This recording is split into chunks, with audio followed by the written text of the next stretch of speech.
Hello दोस्तों, SSC walkers में आपका स्वागत है।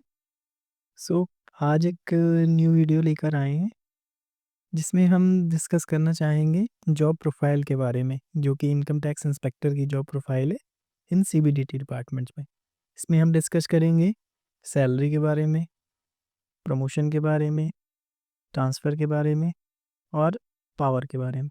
जैसे कि आप सब लोग जानते हो कि इनकम टैक्स इंस्पेक्टर बहुत ही रेपुटेटेड पोस्ट है और बहुत ही फास्ट फिलिंग पोस्ट है इन एसएससी सीजीएल में। सो इस डिपार्टमेंट के बारे में हर कोई बहुत ज़्यादा इंथुजियाज़्म रखता है और एक्साइटमेंट फ़ील करता है जॉइन करने से पहले। सो इसके बारे में कुछ प्रोफ़ाइल के बारे में जानना हर कोई चाहता है, तो इसलिए ये इस वीडियो को हमने बनाया है। सो इस पर हम डिस्कशन करेंगे सबसे पहले सैलरी के बारे में। तो सैलरी ऐज़ यू नो कि ये लेवल 7 की जॉब है, ग्रुप बी। पहले ये ग्रुप सी में ही आती थी, बट अब ये group B non gazetted post हो गई है और ग्रेड पे इसका 4600 है। और 7th पे कमीशन के अकॉर्डिंग जो इसका ग्रेड पे है, उसमें बेसिक पे जो आता है वो 44,900 आता है और इसका बैंड अलग है, चेंज होते रहते हैं, जो कि जैसे-जैसे आपका हर साल एवरी टाइम इंक्रीमेंट होगा तो 3% का इंक्रीमेंट होता है हर साल। इसमें डीए, ट्रांसपोर्ट और एचआरए अलाउंस होते हैं और अदर अलाउंस होते हैं। कुछ अलाउंस जैसे पेट्रोल अलाउंस होते हैं, न्यूज़पेपर अलाउंस होते हैं और अदर अलाउंस भी होते हैं। अदर फैसिलिटी भी होती हैं, जैसे सीजीएचएस की फैसिलिटी होती है, चाइल्ड एजुकेशन अलग, वो हर सेंट्रल गवर्नमेंट एम्प्लॉइज़ के लिए होते हैं। तो ये सैलरी के कुछ पार्ट हैं, तो इसमें मैं एक एग्ज़ाम्पल लेने जा रहा हूँ।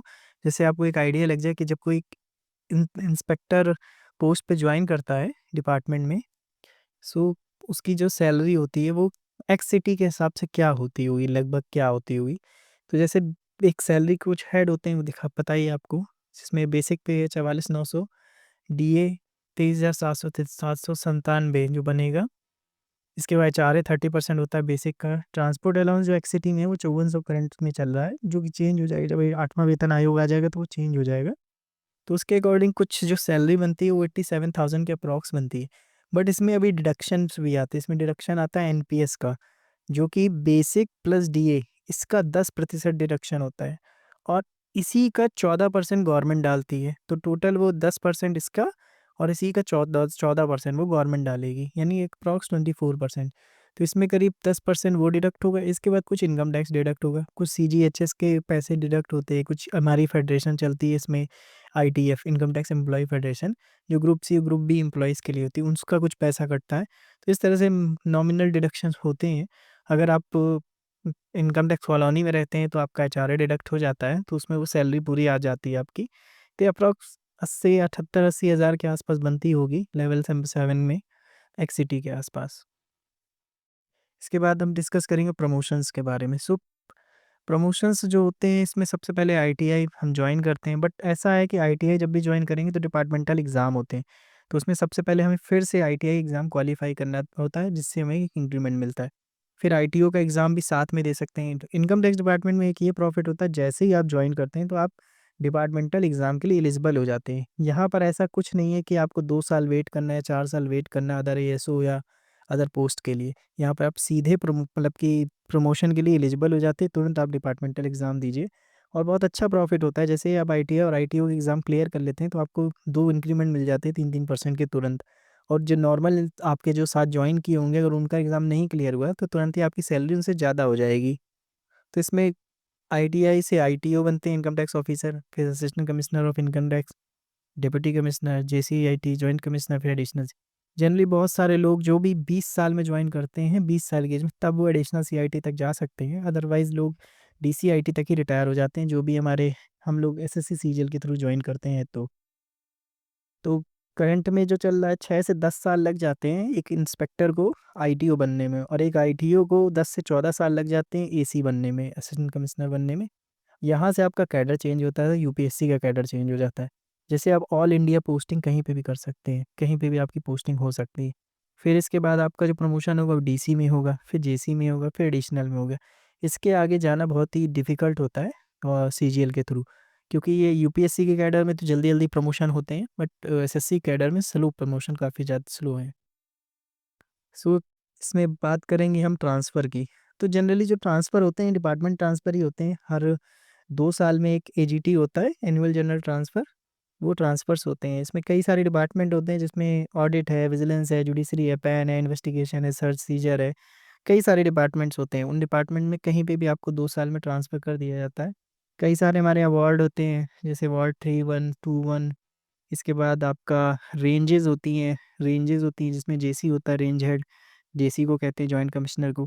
इसके बाद आपके पीसीआईटी ऑफिसेज़ होते हैं, सीसी होता है चीफ कमिश्नर का ऑफिस, प्रिंसिपल कमिश्नर का ऑफिस, प्रिंसिपल चीफ कमिश्नर का ऑफिस होता है।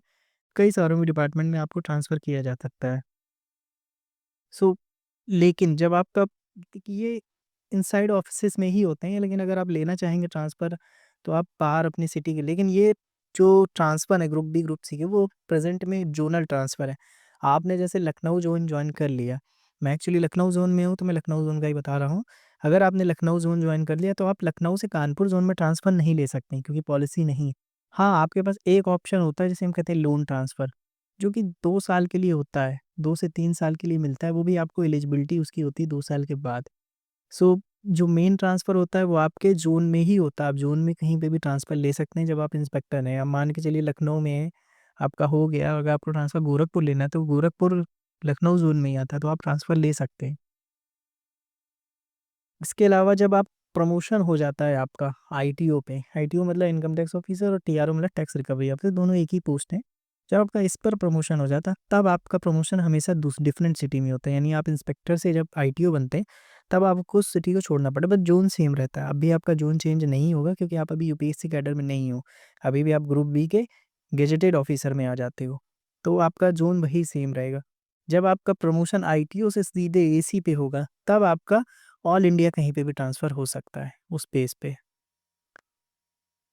सो कुछ पावर्स होती हैं, वैसे तो जब से फेसलेस असेसमेंट आया है तो पावर्स कुछ ज़्यादा रह नहीं गई, बट फिर भी इनफ पावर होती हैं क्योंकि सोशल रिस्पेक्ट तो होती है इनकम टैक्स इंस्पेक्टर की काफ़ी ज़्यादा।